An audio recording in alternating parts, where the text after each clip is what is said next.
그녀의 집 거실과 주방 사이에 놓아둔 수족관은 새끼 금붕어 수십 마리로 바글거렸다. 보름 전 수족관 바닥에 깔아둔 바위들 틈에서 앞을 다투어 부화에 떠올랐을 때만 해도 새끼 금붕어는 50마리 가까이 되었다. 그런데 새끼 금붕어가 한두 마리씩 줄어드는 것 같더니만 어느 날 눈에 띄게 줄어 있었다.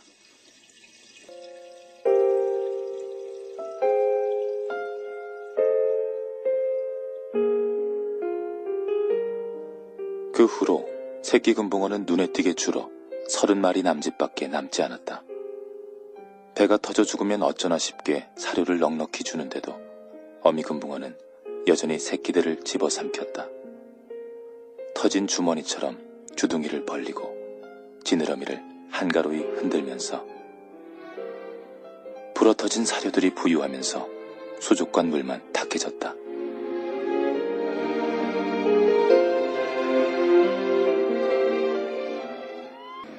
정숙이 중얼거리는 소리에 애숙은 대꾸가 없었다.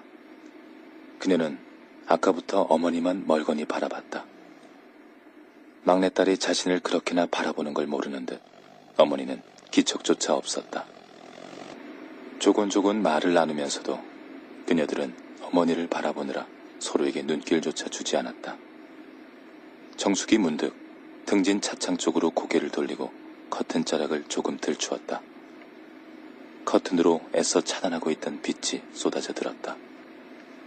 빛은 그녀의 두 눈동자 초점을 흩뜨리고 애숙의 목덜미에 파스처럼 들러붙었다. 고속도로가 아무리 막혀도 그녀들과 어머니는 4-5시간 뒤면 옥천에 도착할 것이다. 해가 길어졌다지만 그새 3시가 넘었으니 옥천에 들어설 즈음에는 날이 어둑어둑할 것이었다. 애숙이 중얼거린 것은 마포대교와 원효대교 사이 구간을 지날 때였다.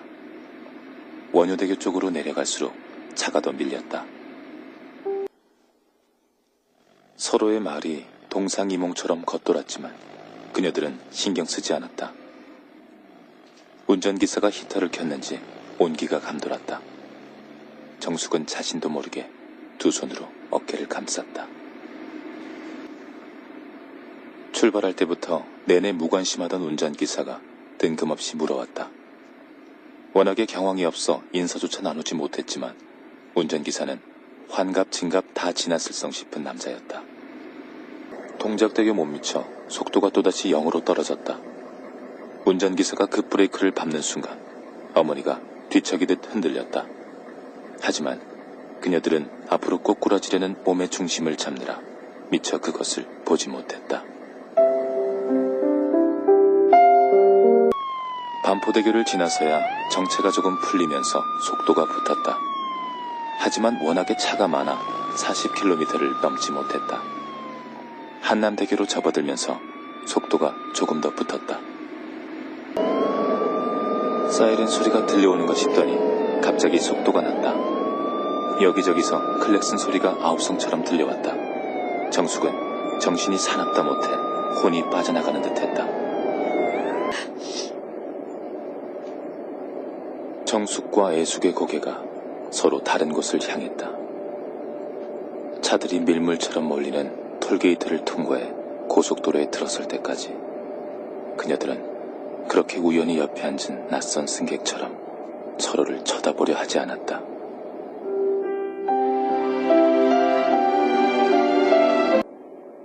옥천서 혼자 살던 어머니를 애숙이 서울로 모셔온 것은 이태 전 이맘때였다.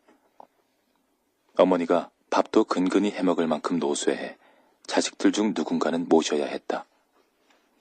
둘도 아니고 하나뿐인 며느리인 성우처가 어머니 모시는 걸 대놓고 부담스러워하기도 했지만 막내딸인 애숙이 굳이 나서서 어머니를 모신 데는 그럴 만한 사정이 있었다.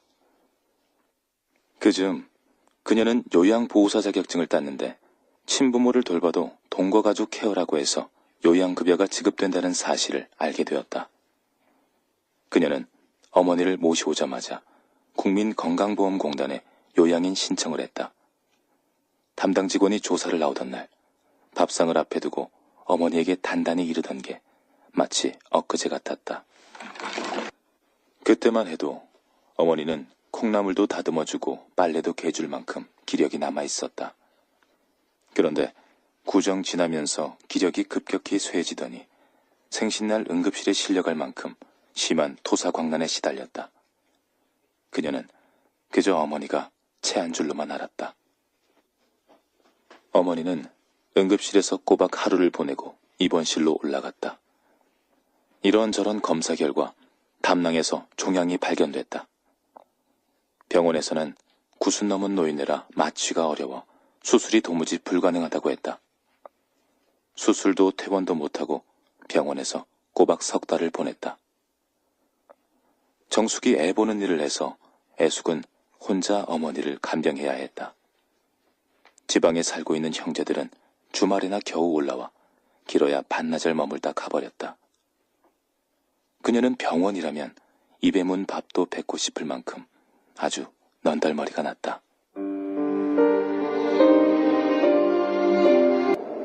어머니의 얼굴 위에서 머뭇거리던 그녀의 손가락들이 바르르 떨렸다. 새가 막 날아간 나뭇가지들처럼. 휴게소에 들렀다 가자고 애숙이 운전기사에게 부탁한 것은 안성휴게소를 막 지나쳤을 때였다. 망향휴게소 간판을 보고서야 애숙은 아직 천안에도 못 미쳤다는 사실을 깨달았다. 서울을 떠나온 지 3시간 남짓. 속도가 나기에 천안쯤 왔겠지 싶었던 것이다. 정숙은 차창에 머리를 기댄 채 커튼을 들추었다. 차창 밖으로 잊혀지듯 지나가는 풍경을 바라봤다.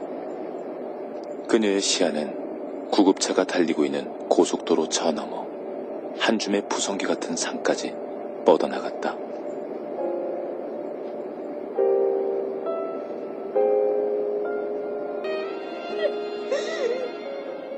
먼저 흐느끼기 시작한 쪽은 애숙이었다.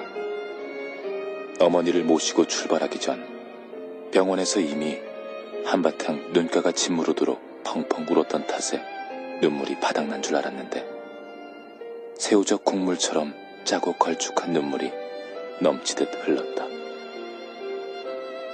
정숙도 울먹울먹 하더니 명주실 뽑는 듯한 소리를 내면서 흐느꼈다. 구급차가 대전 진입로를 지나칠 때까지 그녀들은 따로 또 같이 흐느껴 울었다. 그녀는 사무제를 마치고 올라갔을 때 새끼 금붕어가 얼마나 살아남아 있을지 궁금했다. 어쩐지 어미 금붕어가 제 새끼들을 죄다 삼켜버려 한 마리도 남아있지 않을 것 같은 생각이 들었다. 어미 금붕어가 아무렇지 않게 새끼 금붕어를 집어삼키는 행동에 질색하면서도 그물벽을 쳐주지 않는 자신이 새삼 이해가 되지 않았다. 그물벽에 어미 금붕어를 가두어두면 새끼 금붕어들은 무사히 자랄 터였다. 구급차가 섰다. 운전기사가 시동을 켜둔 채 구급차에서 내렸다. 구급차 뒷문이 덜컥 열렸다. 옥천 성심 장례식장이라고 쓴 간판이 애숙의 눈에 들어왔다. 어머니에게 미처 묻지 못한 말을 그녀는 뒤늦게 애숙에게 묻고 있었다. 모처럼 옥천에 내려온 어머니와 그녀들을 맞으러 검은 옷을 차려입은 사람들이 어스름하게 낮고 무겁게 다가오고 있었다. 구급차 우회전 깜빡이에는 여전히 불이 들어와 있었다.